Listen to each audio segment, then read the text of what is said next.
jumped on the stage tonight. I saw you. I'm jealous. Yeah. God. Holy shit. First time. So I was in Publix today, and this Asian guy walks over to me and he asked me, "What are you doing for Erection Day?" So I've been married 40 years to Pixie. You know, maturing in marriage is accepting the fact that your wife can't remember where she left her glasses. But she can remember something I said 39 years ago on a Monday night. She'll have about 50% of a conversation in her head before she walks into the house. At that precise point, I'm accused of never paying attention. And I must admit, I have Italian Alzheimer's. I literally forget everything except the grudges. You know, we're Italian. We talk with our hands a lot, Pixie especially. She looks like she's landing planes on an aircraft carrier. Well, she broke her wrist a year ago, and she developed a speech impediment. She just stood there going. You know, when I was getting married, I went to my dad and I said, "Hey, Pop, tell me, what do I need to know to make this marriage successful?" He says, "Well, you need to know 2 words. Yes, dear." Well, that struck me as kind of curious because I literally never heard him say that to my mom. So I went to my off-the-boat Italian grandfather and I said, no, tell me, what do I need to know before I get married? He says, "Well, this is a girl, she's Italian?" I said, "Yeah." He goes, "Is she a Sicilian?" I said, "Yeah." He goes, "Well, you can tell a lot about this girl by the way she uses her hands."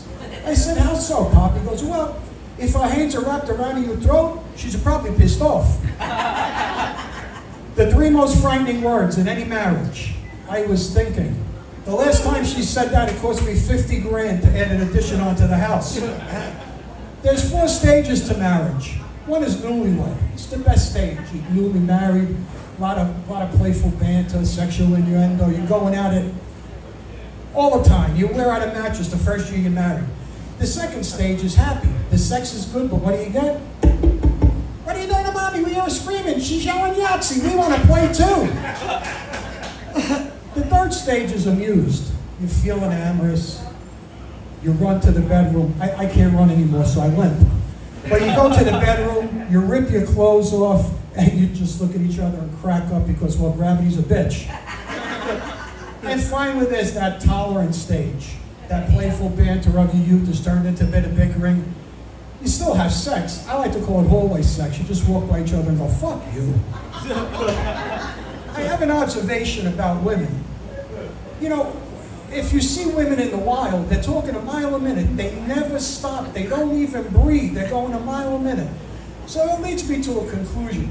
Why don't they give head? Their excuse is always, "I can't breathe." Well, I know for a fact that they're breathing through their ears. You know, I thought this whole aging thing would take a lot longer. I would rather deal with puberty again than pimples.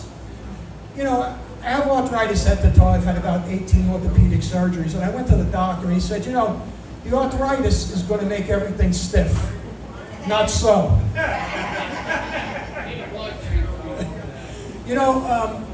You know you're the oldest member in your family when you're the only one that has a landline.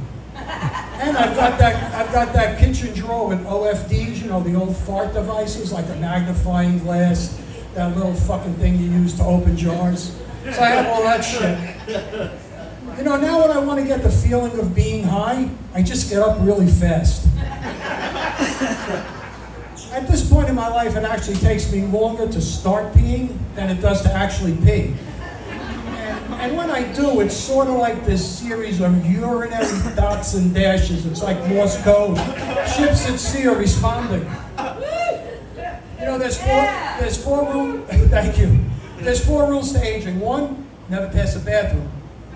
2, you never waste an erection. 3, never get on the floor without a plan to get back up. And 4, most importantly, never, ever, ever trust a fart.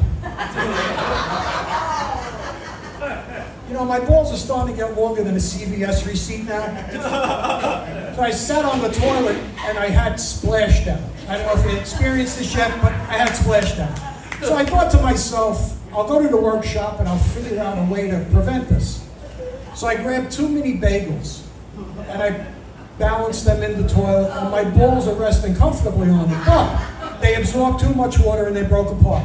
So I polyurethane them and I put a little smear of cream cheese so they would stick. So it was much more stable that way. You guys can see I got a few tattoos. So I go to the tattoo parlor, Pixie drops me off, and I get 3 lines tattooed above my knee. She says, why would you do this? I said, well, you remember when the kids were little, we would put lines on the door jambs so that we could see how much the kids are growing. She said, I get it, but why did you do that? I said, well, I'm trying to measure the impact of gravity on my balls. She says, why is there a dotted line? I said, because at that point, I have to stop wearing shorts. You know, you see this new men's skincare product called Particle? You put this stuff on, it makes the bags under your eyes disappear. I call bullshit. I need 6 guys from the airport to come to move these bags.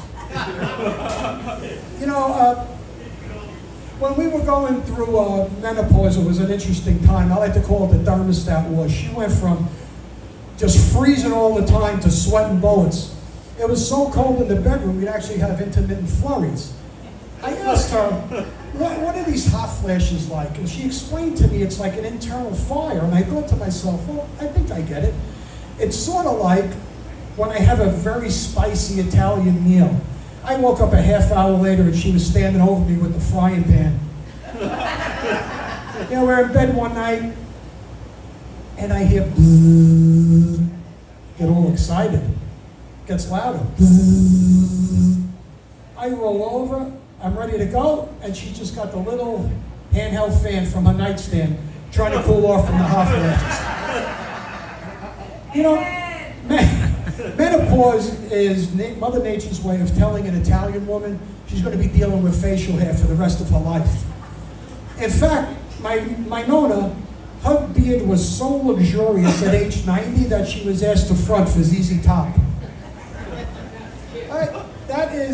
That's all I got. Uncle Rocky, everybody.